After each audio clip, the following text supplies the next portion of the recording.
Écoutez, les gars, le pauvre homme a de nouveau apporté une collation de la maison, cria Tyler Whitmore, 12 ans, pointant vers la table où Diego Morales a mangé silencieusement son sandwich fait maison. Le réfectoire de la prestigieuse Académie Riverside a fait écho aux rires de ses collègues, tous les fils de l'élite de la ville. Diego, également 12 ans, a gardé les yeux fixés dans son assiette. Ses parents, José et Carmen Morales, ont travaillé une double journée pour payer la bourse partielle qui a permis à son fils d'étudier dans cette école chère. Le sandwich au fromage et au jambon que sa mère a préparé avec une telle affection chaque matin semblait soudainement l'embarrasser devant les garçons qui avaient des plats gastronomiques à déjeuner livrés par l'application. « Sérieusement, mec, ma mère dépense plus pour un repas que ses parents ne gagnent en une semaine », a poursuivi Tyler, faisant plus de rire. Son uniforme impeccable et ses baskets de marque contrastent brutalement avec des vêtements simples mais toujours propres de Diego. « Je parie que vous partagez un appartement avec 10 autres familles mexicaines, non ?» Le rire résonna à travers la cafétéria comme une vague cruelle. Madison, le collègue de Tyler, a filmé discrètement son téléphone portable alors qu'il commençait. « Les gars, cela pompera TikTok. Regardez le visage du pauvre gars. » Le professeur Martinez, qui a supervisé le déjeuner, a fait semblant de ne pas entendre lors de la vérification de ses propres courriels. Comme de nombreux membres du personnel de l'école, elle savait que confronter un Whitmore signifiait des problèmes. La famille a donné des millions à la Riverside Academy chaque année et leur parole était suffisante pour licencier un employé qui les a dépassés. Diego a gardé le reste du sandwich dans son sac à dos et s'est levé calmement. Ses yeux, cependant, n'ont montré aucune humiliation. Il y avait quelque chose de plus profond là-bas, une détermination silencieuse qui provenait de ceux qui avaient déjà fait face à des défis beaucoup plus importants que les provocations scolaires. Cette sérénité a intrigué des observateurs plus attentifs. « Fuite à nouveau, Mexicain » cria Tyler tandis que Diego se dirigeait vers la sortie. « Je parie que vous ne savez même pas comment parler anglais bien. Ou allez-vous pleurer à votre maman nettoyante ?» Le commentaire sur sa mère a fait arrêter Diego pendant une seconde. Ses poings se fermèrent brièvement, mais il prit une profonde inspiration et continua de marcher. Ce que Tyler ne savait pas, c'est que Diego parlait couramment 4 langues, y compris le français et le mandarin. Ce qu'aucun d'entre eux ne savait, c'est que ce pauvre garçon avait survécu à un voyage qui briserait la plupart des adultes. Et ce que personne n'a imaginé, c'est que la mère de Diego, Carmen Morales, n'était pas exactement ce que tout le monde pensait qu'elle était. « Hé, Tyler, tu as vu qu'il n'avait même pas réagi ?» Il chuchota Madison, gardant son téléphone portable. « Étrange, non ? La plupart auraient commencé à pleurer ou à rompre. Je ne sais pas, ça doit y être habitué, » a répondu Tyler avec dédain, mais quelque chose dans le comportement de Diego le dérangeait. Il y avait une dignité sur ce garçon qui ne s'est pas cassé, peu importe combien il a essayé de l'humilier. Alors que Diego sortait de la cafétéria, la tête haute, Tyler a poursuivi sa performance à ses amis, sans se rendre compte que ses paroles étaient enregistrées par le téléphone portable d'Emma Chen, un collègue silencieux, qui avait secrètement documenté les épisodes de l'intimidation à l'école. Emma, fille d'immigrants asiatiques, a parfaitement compris ce que Diego a dû tous les jours. À ce moment, à quelques kilomètres de là, Carmen Morales a mis fin à son quart de travail en tant que femme de ménage à l'hôpital municipal. Ses mains insensibles ont continué à nettoyer les produits lorsque son téléphone portable a vibré. Lors de la vérification des messages, il a trouvé l'audio de Diego racontant une autre journée difficile à l'école, décrivant en détail les humiliations que Tyler avait inventées. Son expression a complètement changé. Ce n'était pas en colère, mais quelque chose de beaucoup plus dangereux. La détermination du froid d'une mère qui a finalement décidé qu'il était temps d'agir. Carmen ferma les yeux pendant un moment, comme si elle avait pris une décision qu'elle avait reportée il y a longtemps. Elle a ouvert le tiroir du placard de l'hôpital et a retiré une carte qu'elle avait gardée pendant des années. Le nom imprimé ferait que quiconque dans la High Society tremble. Carmen Valdez Morales, partenaire principal de Foreter, Goldman and Associates International Law Firm. Pouvez-vous imaginer le choc que ces garçons gâtés auraient découvert qui était vraiment la femme qu'ils méprisaient, comme une simple femme de ménage? Si cette histoire d'injustice et de préjugés touche votre cœur, assurez-vous de vous abonner à la chaîne, car ce que vous découvrirez sur Carmen Morales changera complètement votre point de vue sur le jugement des gens par l'apparence. Ce que Tyler ne savait pas, c'est que ces provocations étaient documentées pendant des semaines. Emma Chen, assise discrètement dans le coin de la cafétéria, a méthodiquement organisé les vidéos qu'elle avait collectées dans un dossier spécial sur son téléphone portable. En tant que fille d'immigrants coréens, elle a parfaitement compris toutes les humiliations auxquelles Diego a dû tous les jours. Dans les jours suivants, le père la sécurité s'est intensifié brutalement. Tyler et son groupe ont commencé à répandre des rumeurs selon lesquelles Diego a volé de la nourriture à la cantine, le forçant à ouvrir publiquement son sac à dos pour prouver son innocence. Madison a créé un groupe sur WhatsApp appelé Exportation Exportation, où ils ont partagé des mèmes cruels sur les immigrants, s'assurant toujours que Diego les a vus. « Mec, je parie que sa famille n'a même pas de documents », Harry Brice pendant le cours d'éducation physique tout en poussant délibérément Diego. « Mon père rencontre des immigrations, un peu, et au revoir, le Mexique. » Le professeur Davis a fait semblant de ne pas écouter. Comme toujours, la Riverside Academy avait une politique non officielle. Les problèmes avec les familles des donateurs ont été ignorés. Les problèmes avec les chercheurs ont été résolus rapidement avec des transferts ou des expulsions. Diego est resté impassible face à chaque provocation qui a profondément irrité Tyler.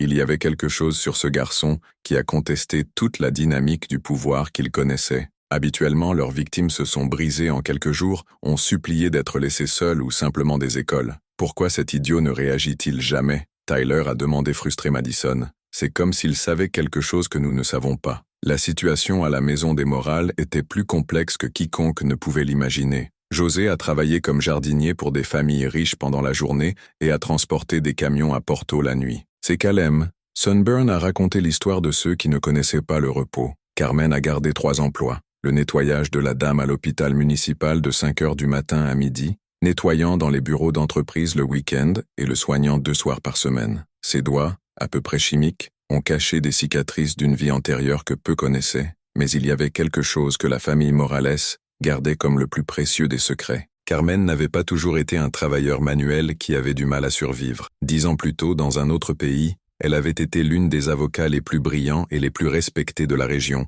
experte en droit international et en droit de l'homme. Sa carrière fulgurante comprenait des affaires qui ont changé la législation nationale et la défense des réfugiés devant les tribunaux internationaux. Sa réputation impeccable s'est effondrée en une seule matinée lorsqu'elle a catégoriquement refusé d'accepter une proposition de pot de vin de 2 millions de dollars. Les cartels qui contrôlaient les routes de la traite des êtres humains voulaient qu'elle perde une affaire contre un réseau d'exploration pour enfants. « Je préfère mourir mes mains avec le sang des enfants innocents », avait-il répondu à Carmen, à l'homme qui lui a offert la fortune. La menace de mort est arrivée exactement 48 heures plus tard, un mardi matin, ainsi que des photos de Diego quittant l'école primaire. Une voix déformée au téléphone était claire. « Vous avez jusqu'à jeudi pour disparaître avec votre famille, ou votre fils meurt devant l'école. » Carmen a dû prendre la décision la plus difficile de sa vie, abandonner tout ce qu'il avait construit pour sauver Diego. Ils ont fui avec seulement 2 sacs falsifiés et des documents qui coûtent toutes les économies de la famille, laissant derrière lui une brillante carrière, une maison luxueuse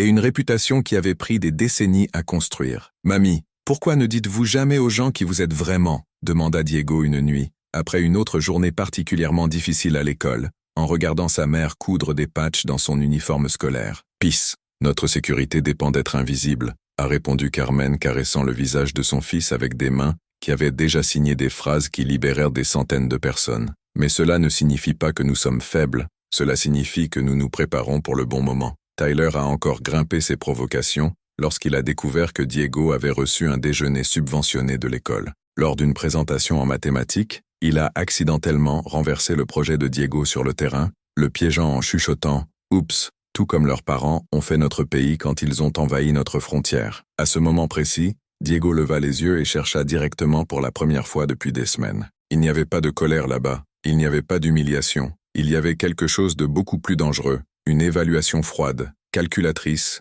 et complètement emprisonnable. Tyler sentit un frisson inexplicable à travers sa colonne vertébrale. Emma, qui avait été témoin de tout de la première rangée, a discrètement envoyé la dernière vidéo à une adresse e-mail qu'elle avait découverte via un journal à la table du secrétariat, carmenpamorales.cuidadosehospital.gov. Carmen a reçu la vidéo à la fin de son quart de travail à l'hôpital. Il a regardé une fois dans un silence total, observant chaque détail de l'humiliation que son fils a enduré d'une dignité non indiquée. Il a ensuite regardé à nouveau, cette fois en analysant les faces des agresseurs avec la précision clinique de ceux qui avaient déjà étudié des centaines de criminels. C'est alors qu'elle a pris la décision. L'UE évitait depuis des années de peur d'exposer la famille. Carmen a ouvert son placard dans les vestiaires de l'hôpital et a retiré une petite boîte cachée derrière les produits de nettoyage. À l'intérieur, soigneusement conservés dans le plastique hermétique, se trouvaient leurs diplômes d'origine, leur portefeuille professionnel de 3 pays différents et une liste téléphonique des contacts qu'il a conservés pour des urgences absolues.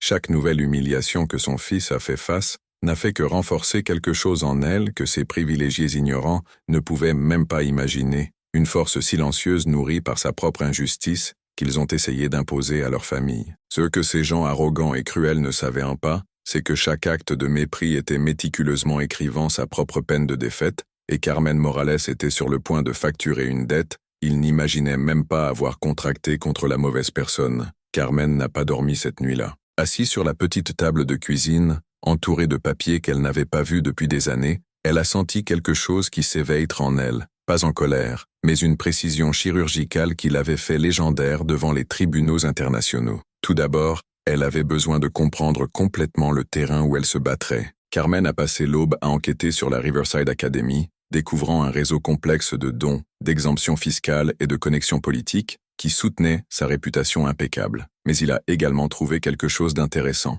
3 processus de discrimination déposés au cours des 5 dernières années, tous réduits au silence par des accords financiers. Le lendemain matin, Carmen a fait quelque chose qu'elle n'avait pas fait depuis une décennie. Elle portait son seul costume professionnel, soigneusement stocké au bas du placard. C'était simple, mais adapté par un tailleur qui ne servait autrefois que des clients de la plus haute société. Son premier arrêt a été le cabinet d'avocats Morrison & Associates, un cabinet respecté qui a également servi des clients à faible revenu via un programme pro bono. Carmen n'a pas marqué la planification. Il est simplement apparu à la réception à 8 heures du matin. Je voudrais parler à Monsieur Morrison d'un cas de discrimination raciale et socio-économique, a-t-elle déclaré à la réceptionniste, livrant une carte qu'elle avait ordonné d'imprimer la nuit. Carmen Valdez Morales, ancienne partie senior de Goldman & Associates International. La réceptionniste a regardé la carte 2 fois avant de prendre le téléphone. David Morrison, avocat des droits civils il y a 20 ans, a presque étouffé le café lorsqu'il a entendu le nom. Carmen Valdez Morales était une légende parmi les avocats des droits de l'homme. Leurs affaires ont été étudiées dans des facultés de droit du monde entier. « Est-ce vraiment toi ?» Morrison a demandé quand elle est entrée dans son bureau. « Tu as juste disparu il y a 10 ans ?» Tout le monde pensait « J'étais mort ». Carmen sourit froidement. D'une certaine manière, c'était le cas. Mais certaines injustices ont le pouvoir de ressusciter aux morts. Alors que Carmen a construit sa stratégie juridique, Diego a continué à faire face à l'escalade brutale à l'école. Tyler avait découvert que les humiliations publiques n'avaient pas brisé sa cible, alors il a changé sa tactique. Il a commencé à attaquer directement sa famille. « Je parie que ta mère ne sait même pas bien lire », a chuchoté Tyler pendant le cours d'histoire. « C'est pourquoi elle ne peut travailler qu'en nettoyant une salle de bain de personnes importantes comme moi. » C'est à ce moment que quelque chose a changé dans les yeux de Diego. Pour la première fois, Tyler a vu une étincelle de quelque chose de dangereux, pas une colère incontrôlée, mais le même regard calculant que sa mère avait lorsqu'elle a analysé les adversaires en cours. Emma Chen, qui documentait toujours tout, a immédiatement remarqué le changement. Le même jour, elle a pris une décision courageuse. Il a demandé Diego après les cours. « Je sais que vous ne me connaissez pas bien », a-t-elle dit, montrant discrètement votre téléphone portable plein de vidéos. « Mais j'ai des preuves de tout ce qu'ils vous ont fait. Et je pense que votre famille mérite de savoir qu'ils ne sont pas seuls dans ce combat. » Diego a regardé Emma pendant un long moment. Alors, la surprenant complètement, sourit. Le premier véritable sourire que quelqu'un avait vu à l'école. « Tu veux rencontrer ma mère ?» il a demandé. « Je pense que vous auriez beaucoup à dire. » Cet après-midi, Carmen a reçu un appel inattendu de Diego. « Mamie, il y a un collègue ici que je pense que vous devez savoir. Et elle a des choses très intéressantes à montrer. » Quand Emma Chen est entrée dans la petite maison de Morales et a vu Carmen organiser des documents sympas sur la table, elle a immédiatement réalisé que ce n'était pas une femme de nettoyage ordinaire. La posture, la façon dont il a parlé, la précision avec laquelle il a organisé des papiers, tous criaient « professionnel hautement qualifié ». « Vous êtes avocat », a déclaré Emma, non pas comme une question, mais comme une conclusion. Carmen a regardé la fille de 12 ans qui avait risqué sa position sociale pour défendre son fils. C'était, et il est peut-être temps d'être à nouveau. C'est alors qu'Emma a montré les vidéos que Carmen a finalement vu l'extension complète de la cruauté auquel Diego a fait face silencieusement. Mais au lieu de la colère, elle a ressenti cette clarté froide familière qui a toujours précédé ses plus grandes victoires. « Emma », dit Carmen après avoir regardé la dernière vidéo, « vous savez ce que vous avez fait peut changer complètement la vie de ces garçons, n'est-ce pas ? » « J'espère que oui », a déclaré Emma sans hésitation. « Parce que quelqu'un doit payer pour ce qu'il a fait. » Carmen sourit. C'était le sourire d'un prédateur qui venait de trouver la proie parfaite. « Oh, ma chère, ils paieront, mais pas comme ils l'imaginent. » Cette nuit-là, Carmen a fait un appel international à contacter qui n'avait pas parlé il y a 10 ans. « Marcus, c'est moi. Carmen, oui, je suis en vie, et j'ai besoin d'une faveur qui peut être très intéressée par votre journal d'investigation, et une histoire sur la façon dont l'élite américaine façonne l'avenir raciste dans ses écoles prestigieuses privées, alors que Tyler dormait tranquillement dans son lit king size, inconscient qu'il avait choisi la mauvaise cible pour ses jeux cruels. 3 femmes ont travaillé sans relâche une tempête qui changerait non seulement leur vie, mais remettrait en question tout le système qui permettait aux enfants privilégiés de grandir en croyant que la cruauté était un droit de naissance. Le lundi suivant, Tyler est arrivé à la Riverside Academy comme il l'a toujours fait, avec une arrogance excessive et la certitude absolue que le monde lui appartenait. Ce qu'il ne s'attendait pas, c'était de trouver une femme élégante parlant au principal Sullivan à l'entrée de l'école. « Bonjour Tyler », a déclaré le réalisateur avec un sourire forcé. C'est le docteur Carmen Valdez Morales, avocat des droits civiques. Elle aimerait vous parler, et vous et ses parents. Tyler regarda à peine Carmen, voyant juste un autre employé essayant de causer des problèmes. « Mon père est occupé avec des choses importantes. Nous n'avons pas de temps pour des réunions idiotes. »« Oh, mais j'insiste sur le fait, » répondit Carmen avec un sourire froid. « Surtout après ce que nous découvrons de vos activités scolaires récentes. » C'est alors que Tyler a remarqué qu'Emma Chen se tenait à côté de Carmen, tenant un dossier plein de documents. Son estomac se contracte légèrement, mais il gardait sa pose arrogante. « De quoi tu parles? Je n'ai rien fait de mal. » Carmen a ouvert le dossier et a supprimé les impressions d'écran qui ont fait le gel du sang de Tyler instantanément. C'étaient des captures d'écran du groupe Exportation-Exportation sur WhatsApp, y compris chaque mème raciste, chaque commentaire cruel sur les immigrants, chaque plan conçu pour humilier Diego. « Définition intéressante de « rien de mal », a commenté Carmen en faisant parcourir les preuves méthodiquement. Nous avons une documentation complète du harcèlement racial, de la cyber-intimidation systémique, des menaces d'expulsion et de l'incitation à la haine contre les mineurs. Le réalisateur Sullivan a pâli de voir les images. En tant qu'administrateur, elle savait exactement ce que cela signifiait en termes juridiques et aux relations publiques avec l'école. Ça doit être un malentendu, balbutia Tyler, sa confiance s'évaporait rapidement. Malentendu? Carmen rit froidement. Comment la vidéo où vous montez sur le projet de mon fils tout en disant « tout comme vos parents l'ont fait dans notre pays » ou peut-être l'enregistrement où vous suggérez que votre père connaît les gens d'immigration pour expulser une famille. C'est à ce moment que Tyler a réalisé la vraie dimension du problème dans lequel il avait obtenu. Ce n'était pas une femme de ménage se plaignant à l'école. C'était un professionnel qui parlait comme s'il connaissait chaque lettre de la loi. « Qui êtes-vous » demanda Tyler, pour la première fois montrant une vraie peur. « Je suis Carmen Valdez Morales, une ancienne partie senior du cabinet d'avocats international de Goldman & Associates, expert en droit civil et crimes de haine. Et je suis aussi la mère du garçon que vous avez systématiquement torturé depuis des mois. » Le choc sur le visage de Tyler était absolu. La femme de ménage qu'il méprisait était en fait l'un des avocats les plus respectés des droits de l'homme internationaux. « Mais tu es... » Tyler essaya de parler. « Pauvre, immigrant, lower. » Carmen a terminé la phrase avec une précision chirurgicale. Intéressant à quel point les préjugés obscurcissent complètement le jugement. Tu ne penses pas? À ce moment même, David Morrison est entré à l'école accompagné de Marcus Chen, journaliste d'investigation à Washington Herald. Carmen avait orchestré chaque mouvement avec la précision d'une opération militaire. « Monsieur Whitmore », a déclaré Morrison, se dirigeant vers le père de Tyler qui venait d'arriver après un lien urgent de l'école, représentant la famille Morales, « Je vous informe que nous pilotons une action civile pour les dommages moraux, le harcèlement racial et l'environnement scolaire hostile. La compensation initiale est de 2 millions de dollars. » Charles Whitmore avait l'habitude d'intimider les gens avec son influence, s'est retrouvé face à face avec des adversaires qui n'étaient pas du tout impressionnés par son argent. « Tu ne peux pas poursuivre mon enfant, c'est juste un enfant !» Un cri. L'une des 12 ans qui a organisé des campagnes de haine raciale systématiques, Carmen a répondu calmement. Et un père qui a enseigné ce comportement à travers l'exemple. « Nous avons aussi vos enregistrements, Monsieur Whitmore. » Marcus Chen a allumé l'enregistreur et a souri. « Monsieur Whitmore, comment commentez-vous les allégations selon lesquelles votre famille utilise des dons à l'école comme un moyen de couvrir le comportement discriminatoire de votre enfant ?» Le monde de Tyler s'est effondré en quelques minutes. D'autres parents ont commencé à arriver, alertés par le directeur de la situation délicate. Madison et Brice ont regardé horrifiés comme leurs propres parents ont découvert le groupe WhatsApp et les vidéos qu'ils avaient partagées. « Tyler », a déclaré Carmen se dirigeant directement vers le garçon qui pleure maintenant, « pendant des mois, vous avez supposé que nous étions inférieurs en fonction de notre apparence et de notre travail. Il ne vous est jamais arrivé que vous pourriez attaquer des gens qui pourraient se défendre d'une manière que vous n'avez même pas imaginée. » Le tribunal n'avait pas encore pris fin. Emma Chen en avait une de plus sur la manche. Elle avait envoyé des copies de tous les documents au département d'État de l'Éducation, entamant une enquête officielle sur les pratiques discriminatoires à la Riverside Academy. Ce qui avait commencé comme l'intimidation des enfants était devenu un scandale national qui remettrait en question l'ensemble du système de privilèges qui permettait aux enfants riches de grandir en croyant que la cruauté était un droit héréditaire. 3 mois après le scandale qui a secoué l'Académie Riverside,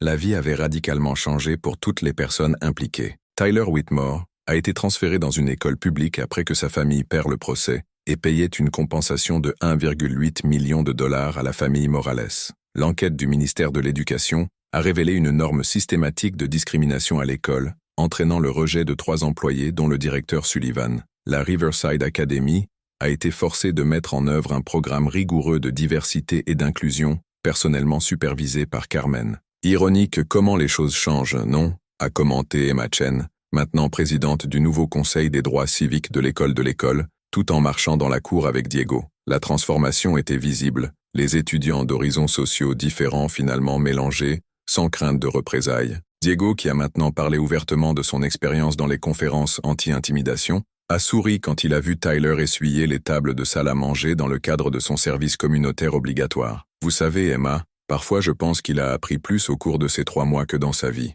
La vengeance de Carmen avait été parfaite non pas parce qu'elle était cruelle, mais parce qu'elle était éducative. Charles Whitmore M. Lost Millionnaire se contracte lorsque les entreprises ont découvert l'affaire, par le biais du rapport d'enquête. Sa réputation dans l'environnement des affaires a chuté, et il a été contraint de vendre le manoir pour payer des dettes juridiques. « Papa, » dit Tyler lors d'une des visites supervisées de son père, « pensez-vous qu'ils nous pardonneront un jour ?» Charles, vivant maintenant dans un appartement modeste et travaillant comme vendeur d'assurance, a regardé son fils avec une profonde tristesse. « Fils, ce n'est pas le pardon. Il s'agit d'apprendre que nos actions ont des conséquences, et que l'humilité est une leçon que la vie nous enseigne aussi difficile que possible. » Carmen était revenue en droit, ouvrant un bureau spécialisé dans les droits des immigrants. Votre histoire est devenue une inspiration nationale, prouvant que peu importe à quel point la vie vous renverse, il est toujours possible de se lever et de se battre. « Mamie, » dit Diego un soir en regardant la mère organiser des cas pour le lendemain, « regrettez-vous de cacher qui vous étiez si longtemps ?» Carmen sourit, la même femme qui a signé des phrases libérant des centaines de personnes un jour. « Peace, parfois nous devons nous cacher pour nous protéger, mais quand le bon moment vient, nous devons avoir le courage de montrer au monde qui nous sommes vraiment. » Washington Herald a publié une série spéciale sur l'affaire, intitulée « Lorsque David rencontre Goliath, en tant que famille d'immigrants, a contesté le système ». L'histoire a été lue par des millions de personnes, inspirant d'autres familles à dénoncer la discrimination dans leur communauté. Emma Chen a reçu une bourse complète pour étudier le journalisme d'investigation à l'université de vos rêves. Son courage de documenter l'injustice a non seulement sauvé Diego, mais a changé toute la culture de l'école. Madison et Brice, les anciens adeptes de Tyler, ont suivi un programme de rééducation sociale. Madison, particulièrement touchée par le processus, est devenue volontaire dans un centre d'hôtes pour les familles d'immigrants. Savez-vous quelle a été la partie la plus satisfaisante de tout cela ? A demandé Carmen lors d'une interview à la télévision locale. Cela ne voyait pas nos conseils souffrir. Il est allé voir mon fils récupérer sa dignité et se rendre compte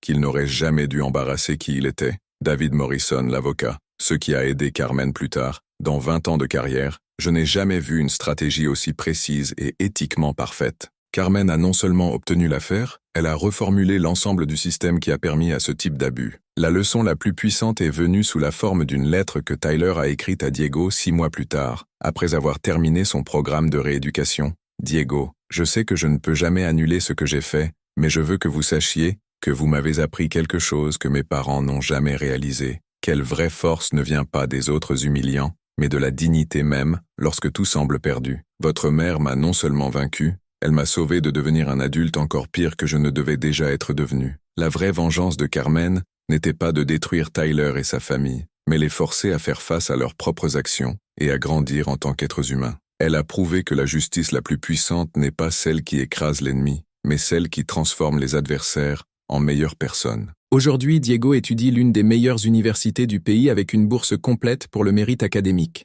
Carmen a l'un des cabinets d'avocats les plus respectés de la région. Et Tyler, il travaille comme bénévole dans un centre communautaire, enseignant l'anglais à des familles immigrées nouvellement arrivées. La meilleure vengeance n'est pas de rembourser les dégâts subis. C'est pour réussir que leurs ennemis ne pourraient jamais imaginer, alors qu'il leur offre la possibilité de devenir de meilleures personnes dans le processus. Si cette histoire vous a inspiré à ne jamais abandonner l'injustice, laissez votre commentaire en disant une situation similaire à laquelle vous avez été confronté. Et n'oubliez pas de vous abonner à la chaîne pour plus d'histoires qui prouvent que lorsque nous combinons l'intelligence et la dignité, mais non seulement nous battons nos adversaires, nous transformons le monde qui nous entoure.